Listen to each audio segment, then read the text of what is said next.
اعوذ باللہ من الشیطان الرجیم بسم اللہ الرحمن الرحیم۔ قصہ شیث علیہ السلام۔ حضرت آدم علیہ السلام کے بیٹے قابیل نے اپنے بھائی حابیل کو قتل کر دیا تو اللہ تعالیٰ نے اسے کوے کے ذریعے بھائی کی لاش دفنانے کا طریقہ بتایا، جس پر عمل کرتے ہوئے اس نے لاش دفنا دی۔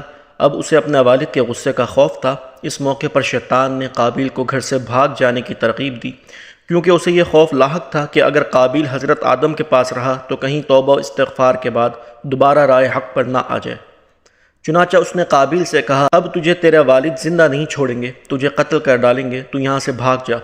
قابیل کو تو پہلے ہی اس بات کا خوف تھا، لہٰذا وہ یمن فرار ہو گیا، جہاں اس نے سکونت اختیار کی، اور بعد ازاں اس نے شادیاں بھی کی، جن سے اولاد کثیر پیدا ہوئی۔ قابیل نے اپنے والد کے دین حق سے بغاوت کر کے پہلے آتش پرستی شروع کی، پھر شیطان نے اسے پتھر سے بت بنانے کا طریقہ سکھایا۔ یوں قابیل اور اس کی اولاد نے ایک اللہ کو چھوڑ کر بت پرستی شروع کر دی۔ دنیا میں قتل و غارت، حسد و فساد اور بت پرستی کی بنیاد قابیل نے رکھی۔ حضرت عبداللہ بن مسعود رضی اللہ تعالیٰ عنہ سے روایت ہے کہ حضور نبی کریم صلی اللہ علیہ وسلم نے فرمایا، دنیا میں جب بھی کوئی ظلم سے قتل ہوتا ہے تو اس کا ایک گناہ حضرت آدم علیہ السلام کے بیٹے قابیل کی گردن پر ضرور ہوتا ہے، اس لیے کہ یہ وہ شخص ہے جس نے ظالمانہ قتل کی ابتدا کی اور یہ ناپاک طریقہ جاری کیا۔ حضرت آدم علیہ السلام کو جب اپنے بیٹے حابیل کے قتل کی خبر ملی تو وہ بہت غم زدہ ہو گئے، کیونکہ حابیل نہایت سعادت مند، فرما بردار، نیک اور شائستہ نوجوان تھا۔ اس کے انہی اوصاف حمیدہ کی بنا پر حضرت آدم کو امید تھی کہ وہ اللہ کے دین کو آگے بڑھانے میں ان کا معاون و مددگار ثابت ہوگا۔ بعض روایت کے مطابق حابیل کی شہادت کی بنیادی سبب یہی تھا کہ قابیل کو بھی اندازہ ہو چکا تھا کہ والد کے بعد نبوت کا تاج نیک سیرت حابیل ہی کے سر سجے گا، اور اسے اسی حسد نے بھائی کے قتل پر ابھارا۔ حابیل کے قتل کے بعد حضرت آدم اور اماں حوا بہت اداس رہا کرتے تھے اور بیٹے کو یاد کر کے گھنٹوں آنسو بہایا کرتے تھے۔ حضرت آدم علیہ السلام اللہ تعالیٰ سے دعا فرمایا کرتے تھے، اے اللہ، مجھے ایسی اولاد عطا فرما جو تیرے دین کو دنیا میں پھیلانے میں میری معاون و مددگار ہو، اور میرے بعد بھی تیرے پیغام کو دنیا میں عام کرے، میری صحیح جانشین ہو اور دنیا میں تیری وحدانیت کی علم بردار ہو۔ اللہ تعالیٰ نے اپنے پیارے نبی کی دعاؤں کو شرف قبولیت بخشا اور ایک نیک صالح بیٹے کی بشارت دی۔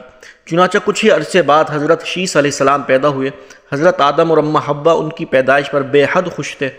یہ حضرت آدم علیہ السلام کے تیسرے بیٹے تھے۔ اماں حوا نے صاحبزادے کا نام شیث رکھا، جس کے عربی معنی عطیہ خداوندی کے ہیں۔ حضرت شیث علیہ السلام حسن و جمال، شکل و صورت اور عادات و اطوار میں اپنے والد سے بہت زیادہ مشابہ تھے۔ حضرت آدم علیہ السلام اور حضرت حوا کو آپ سے بہت محبت تھی۔ حضرت شیث علیہ السلام کو ہر وقت اپنے ساتھ رکھتے۔ آپ کو اس بات کا علم ہو چکا تھا کہ ان کی اولاد میں سے یہ بچہ ان کا جانشین ہوگا، چنانچہ انہوں نے شروع ہی سے ان کی تربیت پر خصوصی توجہ دی۔ آپ حضرت شیث علیہ السلام کو جنت کا احوال سناتے، اچھے اور برے کی پہچان کرواتے۔ جو حضرت شیث علیہ السلام بڑے ہوتے گئے، ان کی پوشیدہ صلاحیتیں اور والدین کی تعلیم و تربیت رنگ لاتی رہیں۔ حضرت آدم نے ان کو درس و تدریس، وعظ و تبلیغ کی خوبصورت اور منفرد طریقے سکھائے، انہیں دن اور رات کی گھڑیوں کی پہچان کروائی، ان اوقات میں ہونے والی عبادتوں کی تعلیم دی۔ اس کے علاوہ طوفان نوح کے بارے میں بھی آگاہ کیا، جو کہ کچھ عرصے بعد آنا تھا۔ حضرت آدم اور حضرت حوا کو حضرت شیث سے بڑی امید تھی، جس کی بڑی وجہ یہ تھی کہ ان کا ایک بیٹا قتل ہو گیا، دوسرا شیطان کا پیروکار بن کر کفر کے راستے پر چل نکلا تھا۔ اب اللہ کے دین کو آگے پھیلانے اور شیطان کے شر کا مقابلہ کرنے کے لیے حضرت آدم علیہ السلام کے بعد حضرت شیث علیہ السلام ہی تھے۔ چنانچہ جب حضرت آدم علیہ السلام کے وفات کا وقت قریب آیا تو انہوں نے حضرت شیث علیہ السلام کو اپنا خلیفہ اور جانشین نامزد کیا۔ 960 سال کی عمر میں حضرت آدم علیہ السلام نے وفات پائی۔ حضرت شیث علیہ السلام نے حضرت جبرائیل کے بتائے ہوئے طریقے کے مطابق اپنے والد حضرت آدم کی تدفین کی۔ اللہ رب العزت نے حضرت شیث علیہ السلام کو نبوت کے عظیم منصب پر فائز فرمایا اور اولاد کثیر سے نوازا۔ پھر یہ کہ ان کی اولاد نہایت فرما بردار اور نیک بھی تھی، جو اپنے والد شیث علیہ السلام کے ساتھ تبلیغ دین کے کاموں میں مصروف رہتی۔ روایت میں ہے کہ اللہ تعالیٰ نے اپنے پیغمبروں پر 100 صحیفے نازل کیے اور 4 کتابیں۔ ان 100 صحیفوں میں سے 50 صحیفے حضرت شیث علیہ السلام پر اترے۔ ویسے تو قرآن کریم میں جن 25 انبیاء اکرام علیہ السلام کے اسماء گرامی مذکور ہیں، ان میں حضرت شیث علیہ السلام کا نام شامل نہیں، تاہم احادیث مبارکہ میں ان کے نبی ہونے کا صراحت کے ساتھ ذکر ہے۔ حضرت شیث علیہ السلام نے اپنی پوری زندگی والد کی دی ہوئی تربیت کے تحت اللہ تعالیٰ کے دین کی سربلندی میں صرف کی۔ آخری عمر میں زیادہ ضعیف ہونے کی وجہ سے گوشہ نشین ہو گئے تھے، لیکن اولاد آپ کے کام کو آگے بڑھاتی رہی۔ حضرت شیث علیہ السلام اپنے بھائی قابیل کی اولاد کے کفر و شرک میں مبتلا ہونے اور شیطان کا آلہ کار بنے رہنے کی وجہ سے بڑے فکر مند رہتے تھے اور انہیں راہ راست پر لانے کی کوششوں میں لگے رہتے تھے، جنہوں نے اپنے باپ قابیل کی شکل کے بت بنا کر اس کی پوجا شروع کر دی تھی۔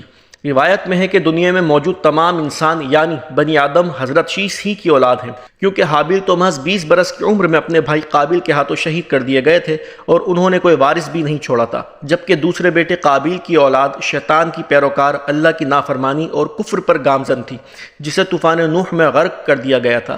مسلمانوں کی طرح یہودی اور عیسائی بھی حضرت شیس علیہ السلام کو حضرت آدم اور حوا کا تیسرا بیٹا، نبی اور ان کا جانشین تسلیم کرتے ہیں، جبکہ وہ بھی اس بات کے قائل ہیں کہ موجودہ تمام انسان حضرت شیس علیہ السلام کی اولاد ہیں۔ حضرت شیس علیہ السلام لوگوں کو نصیحت فرمایا کرتے تھے کہ سچا مومن وہ ہے جو اللہ تعالیٰ کو پہچانتا ہو، نیک اور بد کو جانتا ہو، بادشاہ وقت کا حکم بجا لاتا ہو، والدین کے حقوق ادا کرتا ہو اور ان کی خدمت کرتا ہو، صلہ رحمی کرتا ہو، غصے پر قابو رکھتا ہو، محتاجوں اور مسکینوں کے ساتھ حسن سلوک سے پیش آتا ہو، گناہوں سے پرہیز کرتا ہو، مصیبت کے وقت صبر کرتا ہو اور اللہ تعالیٰ کی نعمتوں پر اس کا شکر ادا کرتا ہو۔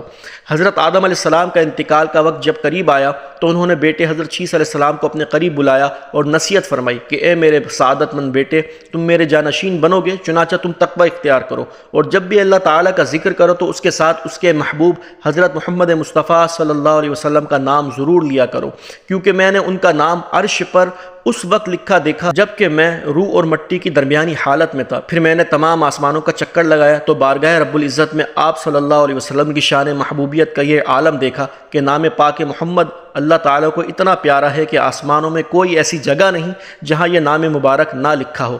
میرے رب نے مجھے جنت میں رکھا تو میں نے جنت میں کوئی محل، کوئی بالا خانہ، کوئی دریچہ ایسا نہ دیکھا جس پر اسم محمد تحریر نہ ہو، لہٰذا تم بھی کثرت کے ساتھ ان کا ذکر کیا کرو، کیونکہ فرشتے بھی ہر وقت اور ہر آن ان کا ذکر کرتے رہتے ہیں۔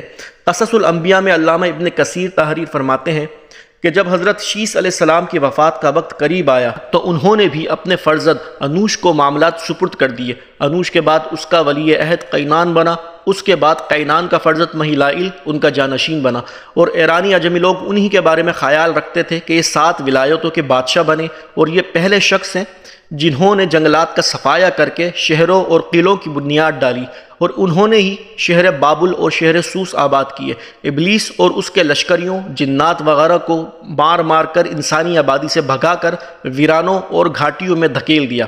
ان کا ایک بڑا تاج بھی تھا اور وہ لوگوں کو واعظ بھی فرماتے تھے۔ ان کی بادشاہی 40 سال رہی۔ جب وفات کا وقت قریب آیا تو انہوں نے اپنے فرزند اخنوق کو اپنا جانشین مقرر کیا اور انہیں مختلف کاموں کی انجام دہی کے حوالے سے وصیت کی۔ مشہور اقوال کے مطابق یہی اخنوق حضرت ادریس علیہ السلام تھے، جنہیں حضرت شیس علیہ السلام کے بعد اللہ تعالیٰ نے نبوت سے سرفراز فرمایا۔ حضرت شیس علیہ السلام کی وفات 912 برس کی عمر میں ہوئی اور ان سے منسوب مزارات 3 مختلف مقامات غزہ، عراق کے شہر موصل اور بھارت کے شہر ایودھیا میں ہیں۔ ان تینوں مقامات میں سے شیس علیہ السلام کہاں مدفون ہیں یہ اللہ تعالیٰ ہی بہتر جانتا ہے۔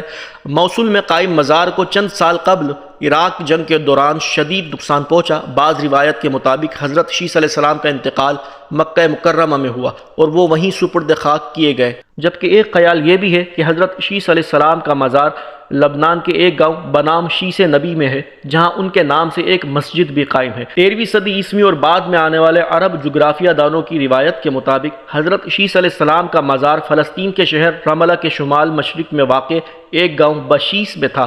بشیس 2 الفاظ بیت اور شیس کا مجموعہ ہے، جس کا مطلب ہے کہ خانہ شیس علیہ السلام یعنی شیس علیہ السلام کا گھر۔ 1948 میں اسرائیل کے معرض وجود میں آنے کے وقت یہ گاؤں غیر آباد ہو گیا تھا، لیکن آج بھی یہاں 3 کونوں والا مینار حضرت شیس علیہ السلام کے مزار پر قائم ہے۔